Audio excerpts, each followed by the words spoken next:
সেই যে বললাম তোমাদেরকে যে মোটামুটি আমরা একটা ডিসিশন নিয়েছি। তো ঠিক আছে, অনেকদিন পর আবার আলাদা। হ্যাঁ, অনেক বছর পর। হ্যাঁ, আর এই প্রথম তোজোকে ছাড়া মানে পৌঁছে গেছি কলকাতায়। এখানে এসে কিন্তু যথেষ্ট ঠান্ডা লাগছে। Good morning SS family, welcome back to the channel. আজকে সকালে প্রায় ওই 6:30 নাগাদ ঘুম ভেঙে গেছে। তারপরে বিছানায় একটু গড়াগড়ি খাচ্ছিলাম, তারপরে আমরা ঘুম তো আর আসবে না, উঠেই যাই। তারপরে উঠে চাটা খাওয়া হলো, এখন বেজে গেছে প্রায় 9:30। তো তোমরা সবাই জানো, লাস্ট ব্লগে তোমাদের সাথে শেয়ার করেছি যে আমার শ্বশুরমশাই শরীর ভালো নেই, শ্বশুরমশাই হসপিটালাইজড। মানে কি বলো তো, মানে বাবা মার কিছু হলে না, তুমি সেই মোমেন্টে ওখানে প্রেজেন্ট আছো একরকম, তুমি যখন ওখানে প্রেজেন্ট নেই সেই সিচুয়েশনটা যে কীরকম হয় না সেটা ঠিক বলে বোঝাতে পারবো না।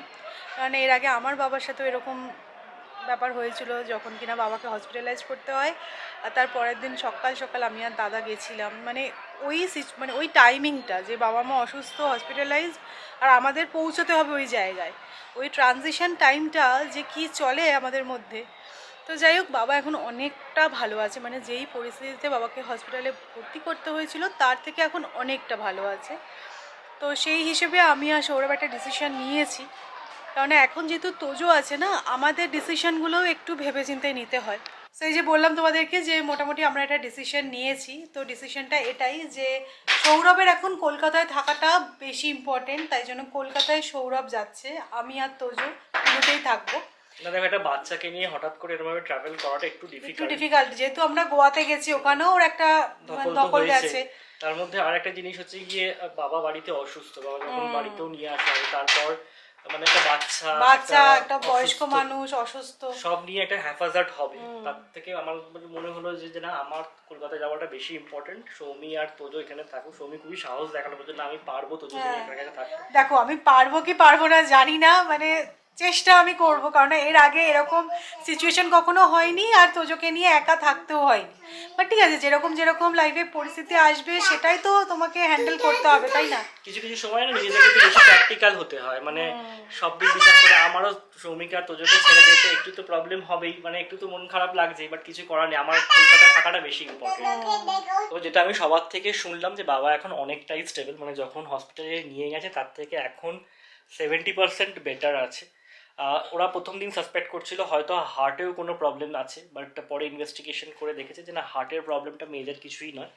যেটা মেন হয়েছে সেটা হচ্ছে কিডনির সমস্যা, তো তার জন্যই ট্রিটমেন্ট চলছে। তো আজকে সন্ধ্যে 7টার সময় আমার ফ্লাইট।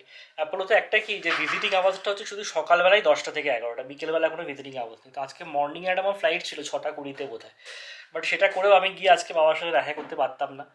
তার থেকে মনে হলো না, এই দিকটা গুছিয়ে দিয়ে তারপর আমি যাই। আজকে সন্ধ্যেবেলা 7টার সময় ফ্লাইট, 10টা নাগাদ পৌঁছে যাব বাড়িতে।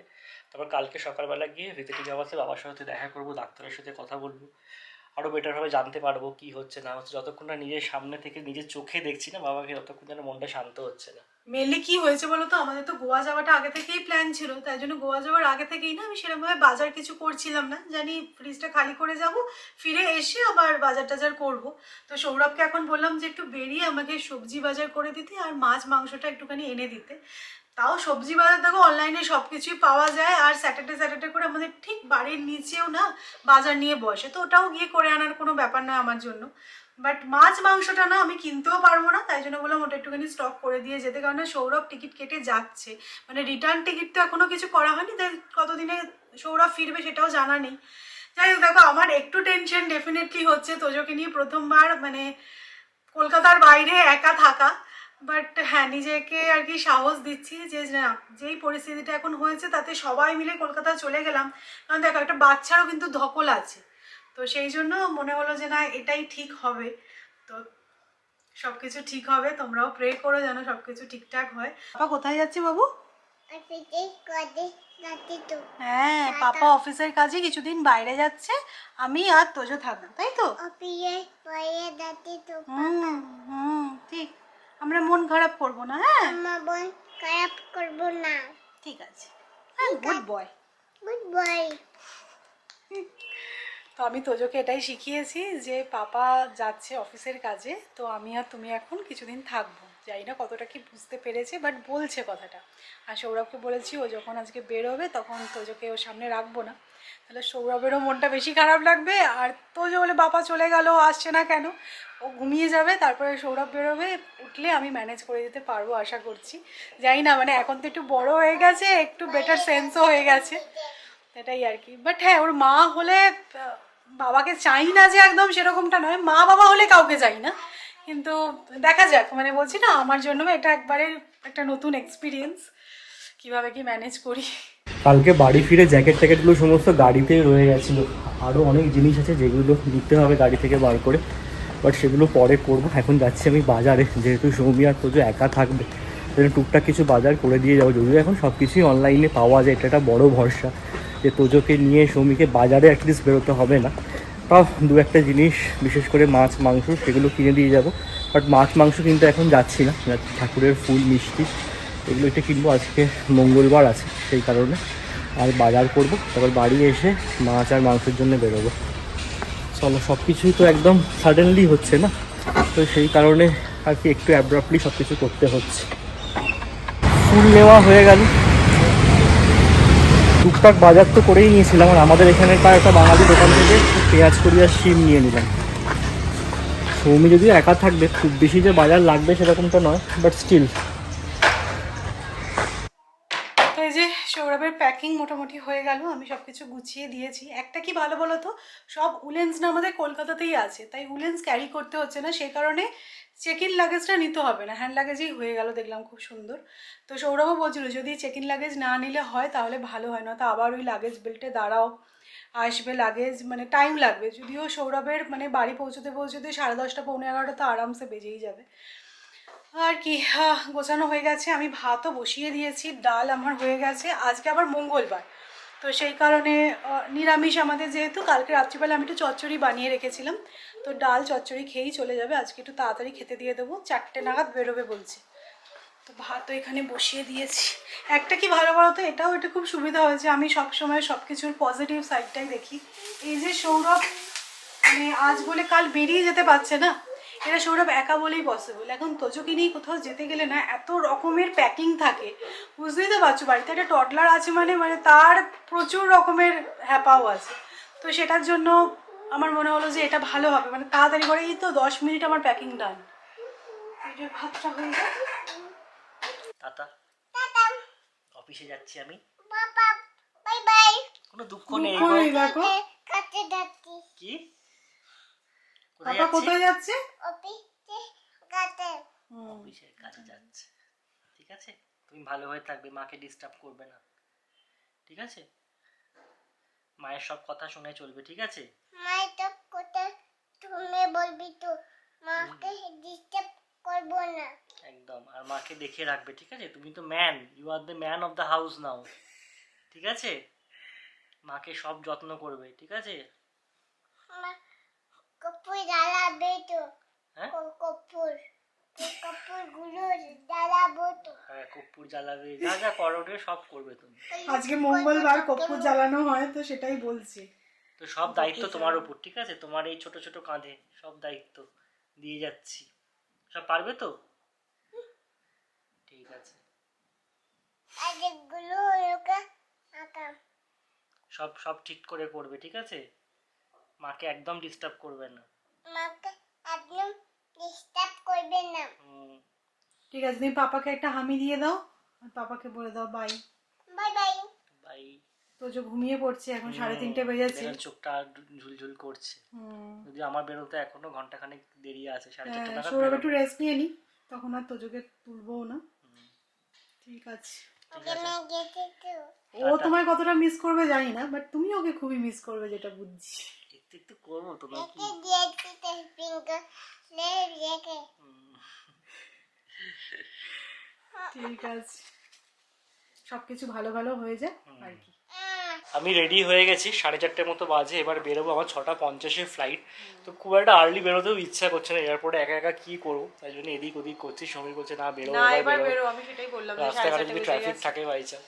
তো ঠিক আছে, অনেকদিন পর আবার আলাদা। হ্যাঁ, অনেক বছর পর। হ্যাঁ, আর এই প্রথম তোজোকে ছাড়া, মানে ঠিক আছে, কোনো অসুবিধা নেই, সাবধানে হ্যাঁ, থেকো। এদিকে অত টেনশন নেই, তুমি ওদিকে ভালো করে সবকিছু যেন ঠিকঠাক হয়, বাবা যেন সুস্থ হয়ে বাড়ি ফেরে, এটাই এখন আমাদের ফার্স্ট প্রায়োরিটি, এটাই Exactly. চাইছি। এদিকে এত টেনশন নিতে হবে না, তুমি সাবধানে যাও, মাথায় অত হেডেক নিও না, সব ঠিক হবে একদম। আমার একটু একটু টেনশন হচ্ছে, বাট হ্যাঁ সান্ত্বনাটুকু দিতে পারছি আর কি। না না ঠিক আছে, ম্যানেজ হয়ে যাবে। হ্যাঁ হ্যাঁ, কোনো চাপই নেই। চলো বেরোনো যাক। হ্যাঁ, টাটা, টাটা। আসছি। এসে গেছে কি কে? 3 মিনিটে আসছি। আচ্ছা, বেলটা ঠিক করে নাও, ঠিক আছে।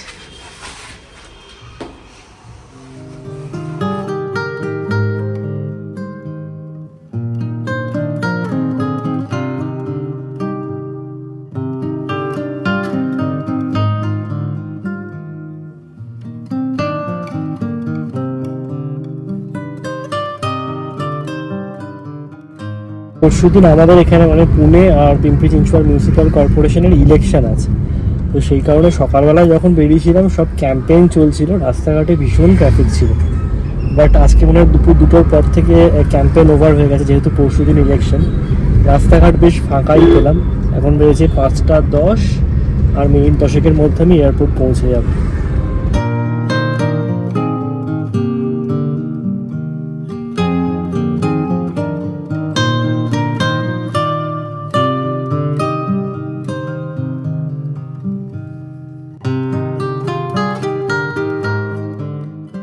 সৌরভের ফ্লাইট কিন্তু একদম অন টাইমে টেক অফ করে গেছে। এখন বেজেছে 7টা, আমি এসেছি আমার জন্য চা বানাতে।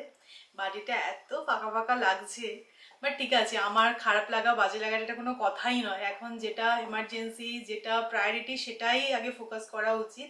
তো সৌরভ একদম ভালোভাবে পৌঁছে যায়। তো আমার জন্য চা বানাচ্ছি, আর তোজোর জন্য দেখো একটুখানি মাখানা ফ্রাই করে দিচ্ছি, এখনো ওটা বসে বসে খাচ্ছে। তো ইভিনিং স্ন্যাক্সে আজকে মাখানাটাই খাক। আমারও একটু খিদে খিদে পেয়েছে, দেখি একটু ভাবছি মুড়ি মাখবো। এটা না আমারও খেতে খুব ভালো লাগে। ভালো,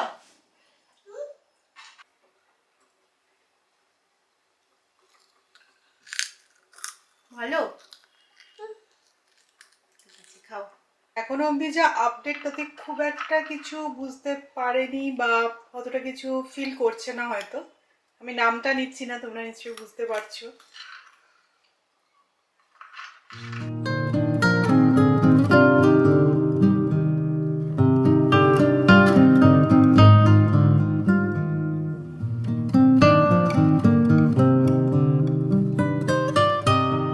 কিছুদিন আগে অবধি ইন্ডিগোর যা গন্ডগোল চলছিল, ভাবছিলাম টাইম মতো ল্যান্ড করাবে কিনা, কিন্তু একদম পারফেক্ট টাইমে ল্যান্ড করে দিয়েছে। ইনফ্যাক্ট 10 মিনিট বিফোর টাইমে ল্যান্ড করে দিয়েছে। তারপর বাসে করে টার্মিনালে আসতে একটু সময় যা লাগলো, আমার হয়েছে 9টা 20 পৌঁছে গেছি কলকাতায়। আর এখানে এসে কিন্তু যথেষ্ট ঠান্ডা লাগছে, মানে পুনের থেকে তো অনেকটা বেশি।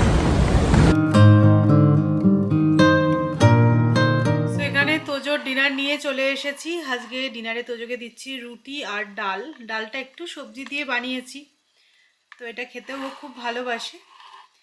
তো চলো, এই তোজোকে খাওয়ানোর পর আমি ডিনার করে নেবো, দেন একসাথে তোজো আর আমি শুয়ে যাব। জেনারেলি কি হয়, সৌরভ থাকলে যে মানে তোজোকে ঘুম পাড়িয়ে দিয়ে তারপরে আমরা একটুখানি টিভি দেখি, ডিনার করি একসাথে। বাট আজকে আমারও একটু একটু তো ভয় লাগছে, তো সেই কারণে ভেবেছি তোজোকে ঘুম পাড়াবো না, একসাথে খেয়ে নেব দুজনে, দিয়ে একসাথে ঘুমিয়ে যাব। তো আগে তোজোকে খাওয়াই, তারপরে আমি খাবো। এই জাস্ট বাড়ি ফিরে ডিনার করলাম, মেন্টালি সত্যি ভীষণভাবে এক্সস্টেড। জামাইবাবুও ছিল, তো সবার সাথে বসে আলোচনা হচ্ছিল আর কি নেক্সট স্টেপস কী হতে চলেছে। চলো আজকের ব্লগটা এখানেই এন্ড করলাম। কলকাতায় এসে গেছি, এটা একটা সবচেয়ে বড় নিশ্চিন্তি। হ্যাঁ, বাবাকে কালকে দেখতে পাবো হসপিটালে গিয়ে। টাটা, গুড নাইট, আবার দেখা হচ্ছে নেক্সট আপডেট নিয়ে।